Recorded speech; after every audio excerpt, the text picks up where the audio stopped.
A few times we asked him. Each time the answer was the same. No, that's not what I do. Welcome back to the channel. Today we're diving into the fascinating, often underappreciated story of one of rock's unsung heroes, John Deacon, the bassist of Queen. When we think of Queen, the first names that come to mind are likely Freddie Mercury and Brian May. Freddie's powerhouse voice and Brian's iconic guitar solos define the band's sound.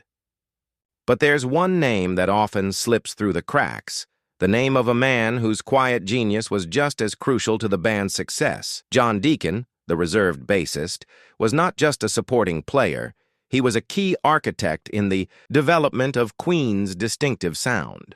He contributed not just with his bass lines, but also with his songwriting, technical innovations, and his stabilizing presence within the band. Yet despite his pivotal role, Deacon shied away from the spotlight. His journey, marked by moments of brilliance, deep friendship, and a tragic loss, led him to ultimately withdraw from the very career he helped shape. But why? What made someone so integral to the Queen choose a life of seclusion? In this video, we'll explore the untold story of John Deacon, from his humble beginnings to his incredible rise with Queen, and his decision to step away from the spotlight. Let's uncover the mystery of this quiet genius, his contributions, and his lasting legacy. John Richard Deacon was born on August 19, 1951, in Leicester, England, to a working-class family. The youngest of 6 children, Deacon's childhood was far from extravagant. He wasn't the type to get caught up in the celebrity fantasies that many rock stars get drawn into. His was a grounded, modest existence that would influence his character throughout his life. In his early years, Deacon developed an intense curiosity about the world around him. While other children his age were running around outdoors, John was more likely to be found in his room, dismantling gadgets, radios, and televisions, fascinated by the inner workings of technology. His curiosity was not fleeting. It became a lifelong obsession. He was meticulous and patient, always keen to understand how things functioned. This innate fascination with electronics would later shape his invaluable contributions to Queen, allowing him to influence their sound from a technical perspective. It wasn't just about being a musician. It was about understanding the mechanics of sound and how to manipulate it. But it wasn't just technology that caught his attention. Music, too, played a large role in his early life. Deacon started playing the guitar when he was still a teenager, teaching himself by ear and experimenting with his own sound. By his late teens, he was already immersed in the local music scene, and his musical talent quickly became apparent. As a young man, Deacon joined a band called The Opposition, where he developed his musical style.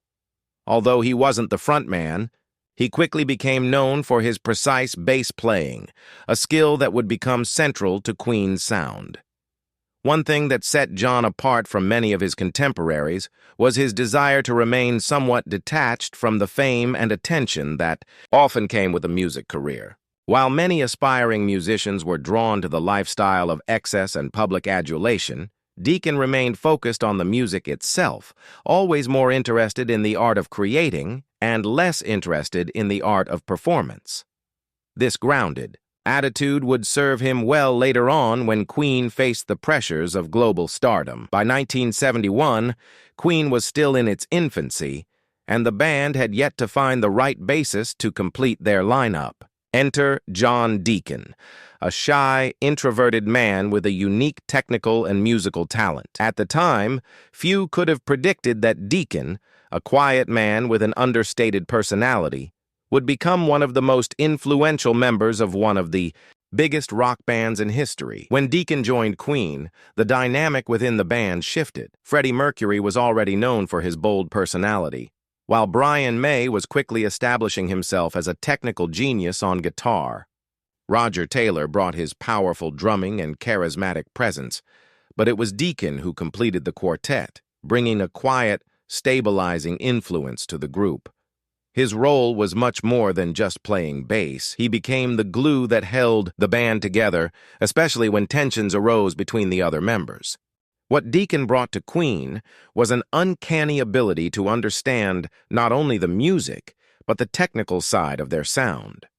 He wasn't just an artist, he was a tech innovator. Early in Queen's career, he used his technical knowledge to create custom-built gear for the band.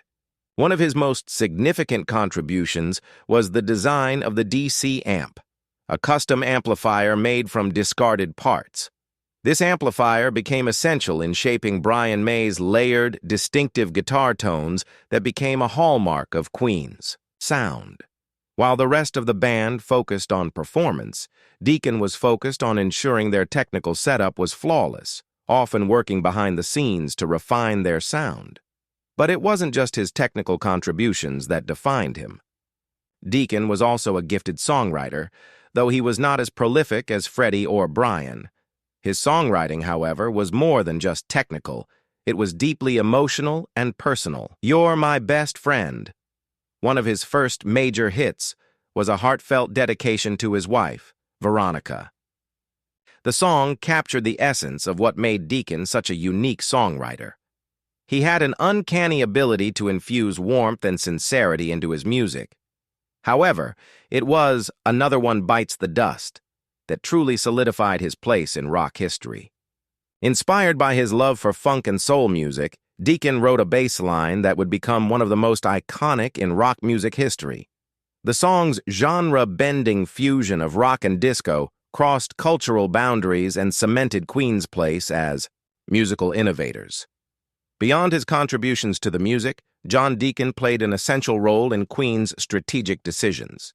While Freddie and Brian were often the face of the band, and Roger was known for his passionate drumming, Deacon worked behind the scenes to help manage Queen's business affairs.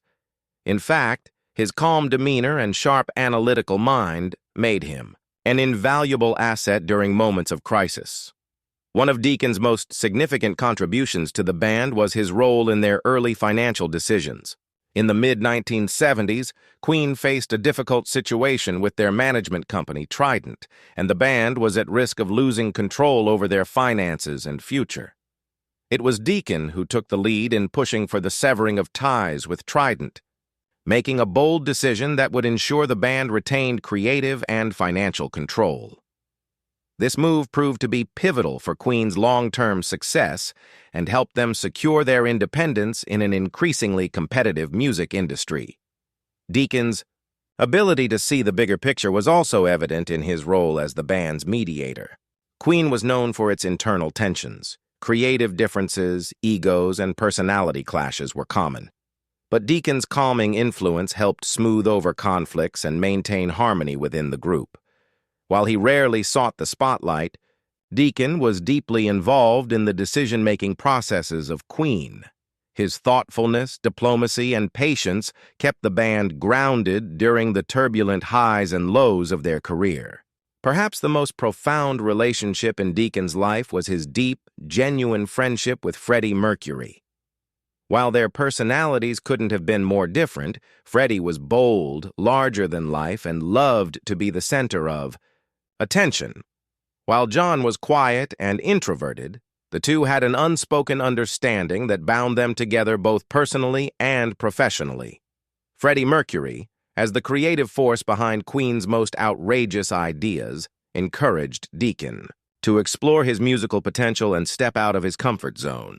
On the other hand, Deacon provided Freddie with the emotional support and stability that he needed, grounding him when things became too overwhelming. This dynamic of pushing and pulling, of taking risks and finding balance, defined the partnership that Deacon and Freddie shared. The friendship between Freddie and John extended beyond the music. They shared personal moments, confided in one another, and supported each other through life's challenges. For John, Freddie was not just a collaborator, but a close, trusted friend. They were more than just bandmates. They were family in, say, 1991. Freddie Mercury's death left a gaping hole in Deacon's life. While the world mourned the loss of one of rock's most iconic figures, for John, it was the loss of a close friend and confidant. Freddie wasn't just a bandmate, he was the person who had helped shape John's life and career. The bond they shared was something rare, something deeply personal, and losing that bond was a devastating blow. Though John initially tried to continue with Queen, participating in the tribute album Made in Heaven and other projects, he quickly realized that without Freddie, everything had changed. The music felt different, the energy was gone, the chemistry that had made Queen so unique, so powerful, was no longer there. The sense of emptiness grew stronger each time he worked without Freddie. Deacon quietly withdrew from public life, focusing instead on his personal life, his family, and his own healing. In 1997, John Deacon made the decision to retire from Queen, officially stepping away from music. It was a decision that shocked the world, but made perfect sense to those who knew him. It wasn't an escape. It was an act of self-preservation. After Freddie's death, Deacon's relationship with the public and the music industry changed. The pressures of fame became too much to bear. Though Queen continued with tours, albums, and major milestones, Deacon had already distanced himself from the limelight. In 1997, he officially retired from music, leaving behind a career that most musicians could only dream of. His decision wasn't born from conflict with the other members of Queen.